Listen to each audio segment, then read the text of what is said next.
Salut à toutes et à tous, aujourd'hui dans On en parle, nous allons décrypter avec vous le dessin de presse. Élément fondamental de la démocratie, le dessin de presse est un outil puissant de la liberté d'expression.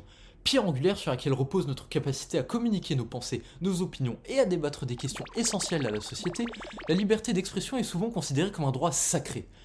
Tout d'abord, elle est un pilier fondamental des sociétés démocratiques qui garantit aux individus le droit de partager leurs opinions, leurs idées et leurs croyances sans crainte de représailles ou de censure. Elle est également considérée comme un reflet de la dignité humaine car elle reconnaît l'autonomie des individus et leur capacité à participer activement à la vie sociale et politique. La liberté d'expression favorise la recherche de la vérité en permettant la circulation libre des idées et des informations, en encourageant le débat et en forgeant l'esprit critique. Véritable contre-pouvoir contre l'oppression et l'autoritarisme, elle permet aux individus de critiquer les gouvernements, les institutions et les normes sociales. Enfin, elle est souvent considérée comme le fondement des autres libertés fondamentales telles que la liberté de religion, la liberté de la presse et la liberté de réunion.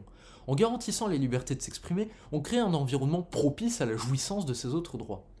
En résumé, la liberté d'expression est essentielle pour garantir la pluralité, la diversité et la tolérance au sein des sociétés, même si certains en doutent. Ces principes ne sont pas nouveaux. En France, dès 1789, la Déclaration des droits de l'homme et du citoyen en a posé les jalons. Deux articles sont essentiels. L'article 10 stipule que nul ne doit être inquiété pour ses opinions, même religieuses, pourvu que leurs manifestations ne troublent pas l'ordre public établi par la loi. L'article 11 renforce quant à lui cette idée en affirmant la libre communication des pensées et des opinions comme l'un des droits les plus précieux de l'homme, soulignant l'importance de la presse libre, mais aussi ses limites, encadrées par la loi. La loi sur la liberté de la presse de 1881 en France est un ensemble de dispositions législatives qui concrétisent ces principes.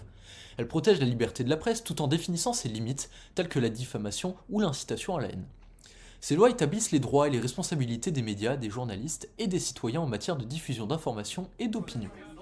Aussi, si elle interroge le défi constant d'équilibrer liberté d'expression et protection des individus contre les abus, elle permet avant tout de garantir le bon fonctionnement de la démocratie en favorisant le pluralisme, le débat public et la transparence gouvernementale. Le dessin de presse est une forme d'expression qui allie l'art à la critique, souvent politique ou sociale. Il condense en une image une situation complexe, la rendant accessible à tous. C'est un outil puissant de liberté d'expression car il peut transmettre des messages forts avec humour et intelligence, tout en bénéficiant de la même protection légale que les textes journalistiques. Nous vous remercions de votre attention et vous donnons rendez-vous dans une prochaine vidéo entièrement dédiée à l'analyse du dessin de presse.